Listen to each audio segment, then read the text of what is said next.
legislators, what should we be urging them to do? Urge them to move toward a receivership type model. Absolutely. The best thing to do is to hear from people. I think that's what support it to your legislator, write letters to the governor, write letters to anyone. Certainly even to city councilors to be helpful in trying to push this through. That concept, the term you use, financial control board, is that going to be a recommendation, not a pioneer? Is that We've already made the recommendation. That's your recommendation? We made that recommendation. We came out with it very early on in the process. Okay. Yeah.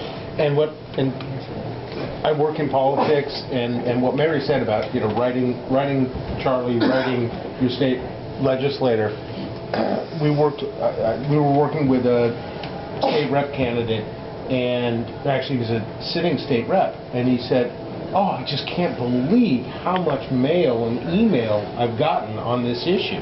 And I asked him, "Well, how many have you gotten?" He said, "Oh God, it's got to be like 12 or 13." Okay, so for your local rep, if 10 or 15 or 20 people write a letter and email, that's saying they're thinking in their minds that everybody in my district feels that way. So it can be incredibly powerful. The power of the people.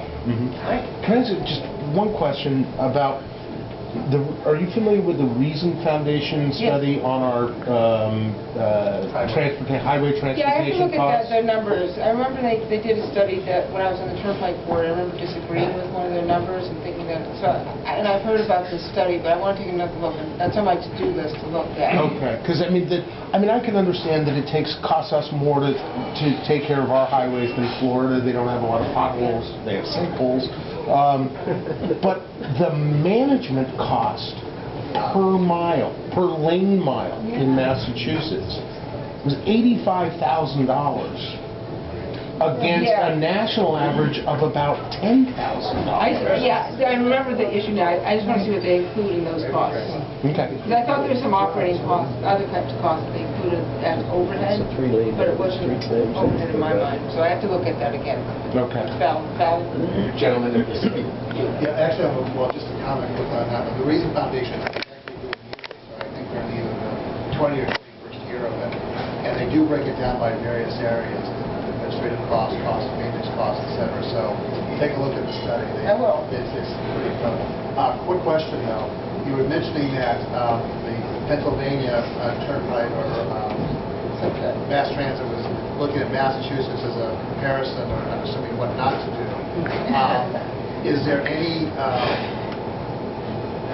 transit authority across the nation that we might look to as a model to actually pull ourselves out of this morass? I think that's what has to happen. I think Pioneer was just starting to look at that, but I think we have to. I know they started doing that for like snowfalls, and then now it turned out that it's way behind versus other, northern type of climate.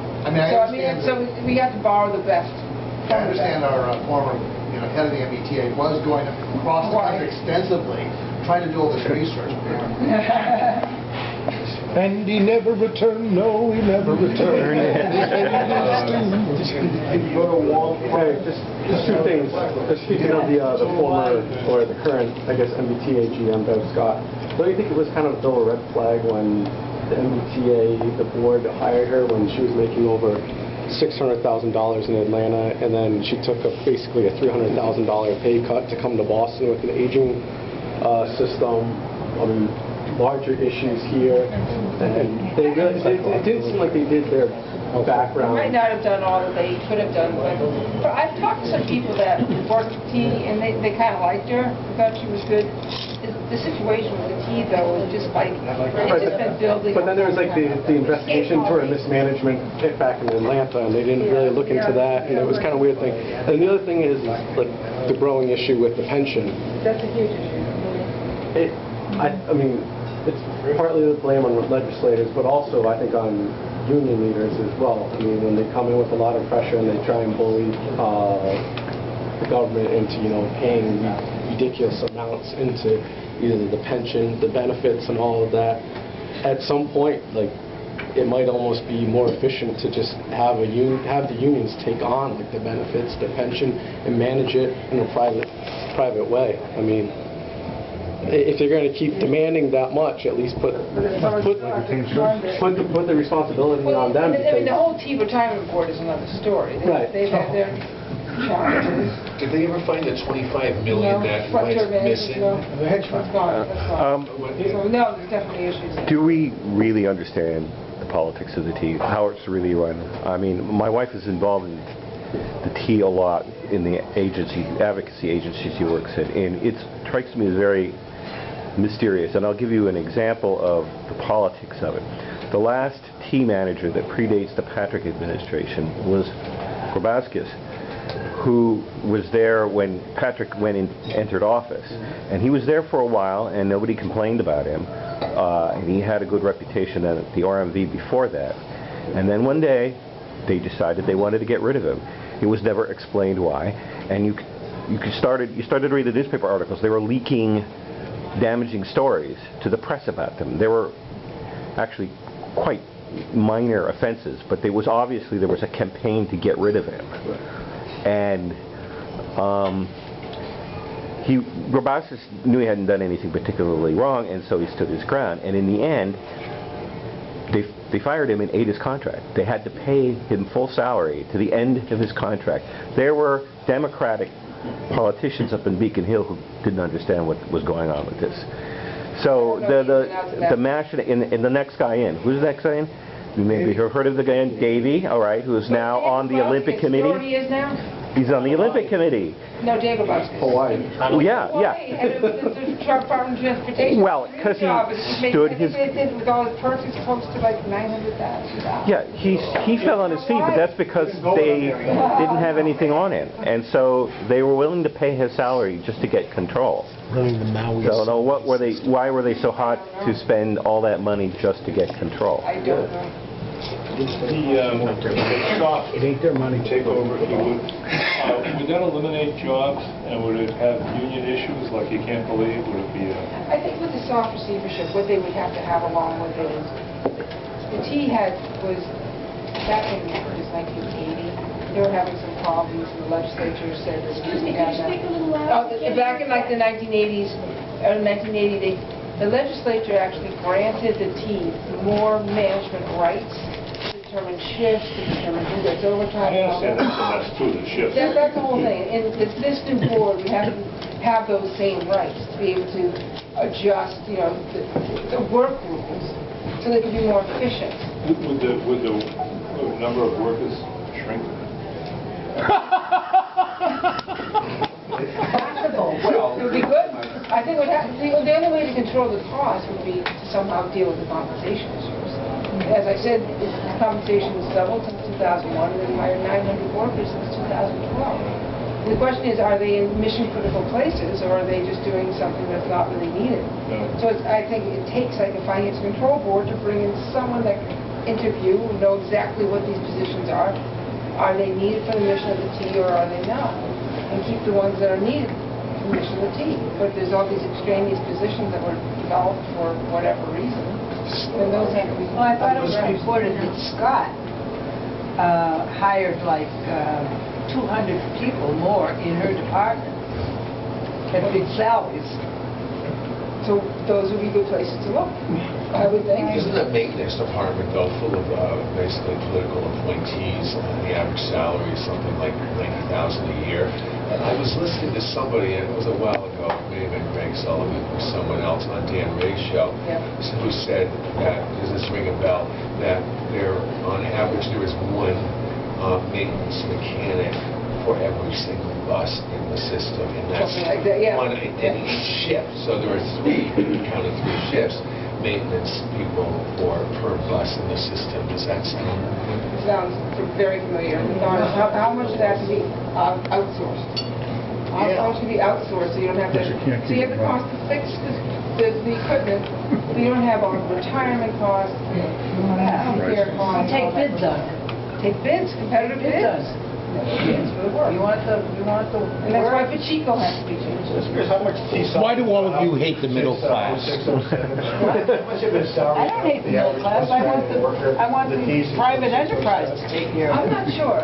Like 15, 20%? Well, I know that the Carmen's Union, they since they just signed a 10% deal from now, and then again, it's like 2.5% a year. So 2.5% for next year is on top of the 2.5% of this year. So that's 10% through 2017. Do they pay towards their pension and healthcare? And that part, well, their pension goes up as the raises Right, go up. yeah. So, and yeah, they get the healthcare and And they get Social for life. Security too, you said? Pension, yes, MBTA folks, they pay into Social Security like Okay. other folks. It's not like they're not paying into it. They have that deduction from their salary as well. That's fine. And that's why the retirement plan is considered, well, part of the reason they consider a private plan. And that's why so much of the information we couldn't get on it. It was holding back information that wasn't, they said it wasn't in the public domain. But it really is, because we subsidize them to such an extent that every time they put into the pension plan outside of what the employees put in comes from the taxpayer. So of course we should be able to see what their agreements are with their their investment managers, what their administrative costs are. We should see the whole thing, what the payments are. We should see everything. It's our money. We're entitled to see it. Mary, if the Pioneer Institute could wave their wand and fix 2 or 3 things right away that would either save the most, correct egregious management policies, and make it run better, what would they be? Well, first is to cut the expansion. Definitely to stop the expansion right away. And then look at, again, finding out where the assets are that need to be repaired. Have an exemption from the Chico and be able to install the management rights so they can actually, managers can decide what the workload should be. You might explain what the Chico's law is to everybody here. Anyone know? Okay. Pacheco law, Pacheco's a senator from Taunton. Wisconsin. Yeah, and years ago, he sponsored legislation that passed that said any outsourcing of services that's currently performed by a state worker has to go through this test where you show that it's you have to do cost benefits to show that it's advantageous for it to go outside the state, to have it be, or have a private company do it. But there's the catch. It sounds like a no-brainer, right? You have to show that it's cheaper to do it. But the catch is part of the legislation says that you have to assume that the employees, the state employees working on whatever project it is, are working in the most cost-efficient manner. And you also have to assume that the benefits, health, retirement that you're paying to the state workers are the same that you would be paying to that company, right? So you do those 2 things, it's really hard to come up with an analysis that's going to support. And then the analysis has to make it through the state auditor. So the auditor has to be on board with it. And the auditor can say, despite, even if it does show that it's more cost efficient to outsource, the auditor can say it's not in the public interest to do so. We have a state auditor? What?